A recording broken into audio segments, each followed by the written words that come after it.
도시에 있는 주택에 살면서 정원을 가꾸시는 분들 중에 그늘 때문에 어려움을 겪고 계신 분들이 의외로 많습니다.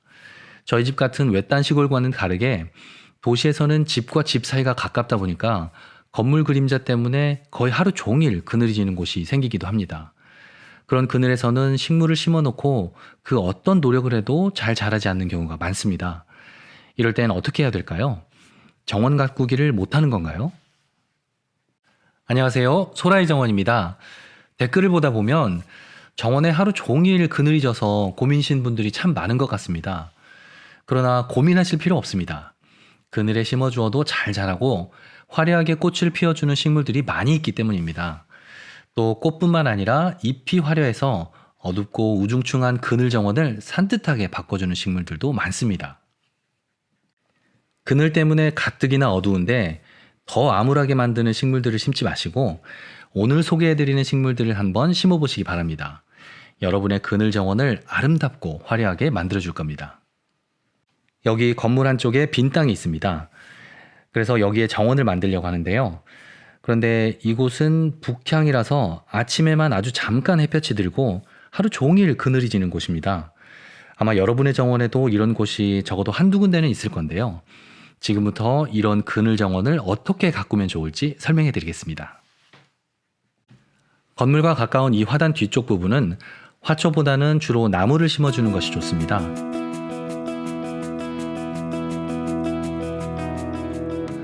그늘에서 잘 자라는 나무 하면 가장 먼저 떠오르는 나무가 있죠.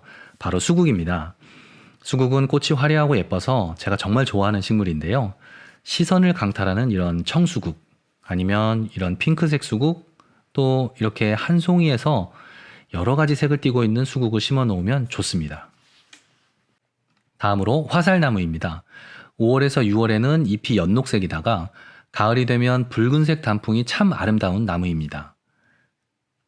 남천나무입니다. 연중 잎이 불그스름한 색을 띠고 있어서 정원에 색감을 더해줍니다. 그리고 황금조팝나무입니다. 저희 집에서는 햇볕이 잘 드는 곳에 심겨져 있는데요. 초봄에는 이렇게 붉은 빛을 띠다가 한여름에는 잎이 황금색을 띱니다. 그러나 그늘에 심겨져 있으면 잎의 황금색이 잘 발현이 안 된다고 합니다. 마지막으로 소개해드릴 화단 뒷부분에 심어줄 식물은 바로 디기탈리스입니다. 디기탈리스는 나무가 아닌 초화류인데요. 사진에서처럼 자작나무 그늘 사이에 이렇게 디기탈리스가 있을 때 어떤가요? 몽환적인 느낌을 주지 않나요? 정원 뒤쪽에 디기탈리스도 꼭 한번 심어보시기 바랍니다. 예전 영상에서도 말씀드린 적이 있는데요. 화단의 뒤쪽에 키가 작은 식물을 심고 앞쪽에 키가 큰 식물을 심어 놓으면 뒤쪽에 있는 키 작은 식물이 앞쪽에 키 큰 식물 때문에 하나도 보이지 않게 됩니다. 그래서 정원에 식물을 심어줄 때는 식물 크기를 꼭 신경을 써서 심어줘야 합니다. 앞에서 화단 뒷부분에 1m 이상 되는 키가 큰 식물들을 심어주었잖아요. 그렇다면 이제 화단 중간 부분에는 키가 40에서 70cm 정도 되는 식물을 심어주면 됩니다. 지금부터 소개해드릴 식물들은 화단 중간 부분에 심어주면 좋습니다.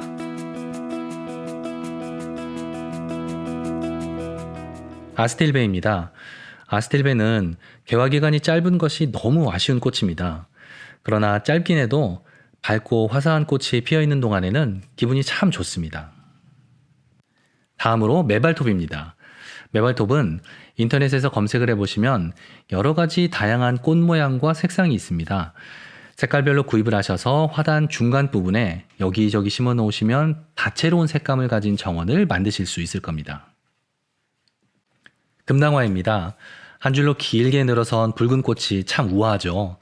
초장이 30에서 50cm 정도로 비교적 작은 키여서 중간 부분에서도 앞쪽에 심어주는 것이 좋습니다. 다음으로 초롱꽃입니다. 예전 영상에서 너무 잘 퍼져서 심기가 꺼려진다는 말씀을 드렸었는데요. 그래도 하얀색 꽃이 너무 예쁘고 또 그늘에서도 잘 자라기 때문에 심어보실 것을 추천드립니다. 마지막으로 그늘이 지는 화단 맨 앞쪽에 심어주면 좋은 키가 10에서 30cm 정도 되는 식물들입니다.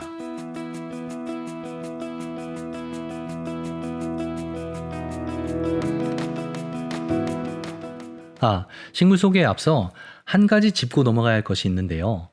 여러분, 그늘 정원에 식물을 심어줄 때 가장 신경 써야 하는 부분이 무엇일까요? 바로 화려함입니다.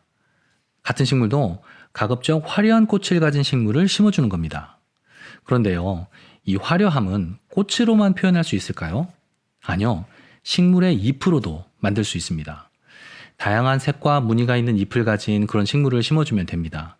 그런데 이런 화려한 잎을 가진 식물은 그것이 잘 드러날 수 있게 화단의 맨 앞쪽에 심어주는 것이 좋습니다. 화려한 잎 하면 가장 먼저 떠오르는 식물이 있죠. 바로 휴케라입니다.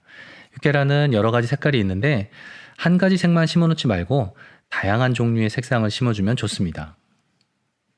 다음으로 호스타입니다. 호스타도 휴케라처럼 다양한 색을 가지고 있는데요. 무늬도 다양합니다.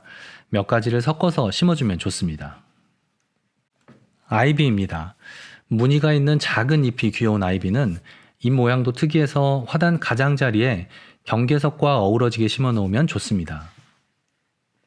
다음으로 아이비와 비슷한 느낌을 주는 빈카입니다. 아이비처럼 경계석 사이사이에 어우러지게 해줘도 좋고요. 이런 식으로 잎이 화분에서 흘러내리도록 연출을 해주어도 좋습니다. 스노우플레이크입니다. 스노우플레이크는 지금 4월 중순부터 5월 초순까지 꽃이 피는데요. 스노우플레이크는 이름처럼 눈꽃송이를 닮아 있는 것 같죠. 참 다소곳하고 여성스러운 꽃입니다. 마지막으로 음지식물의 거의 대표격인 맹문동입니다. 뿌리로 퍼지기 때문에 번식력이 좋습니다. 저희 집 큰 느티나무 아래에서 이렇게 잘 자랍니다. 오늘 소개해드릴 식물이 모두 15가지인데요. 어떤가요? 이 식물들만 심어도 여러분의 그늘 정원이 꽉 찰 것 같지 않나요? 오늘 소개해드린 식물들과 심는 방법을 잘 활용해서 여러분의 그늘 정원을 아름답게 꾸미시기 바랍니다.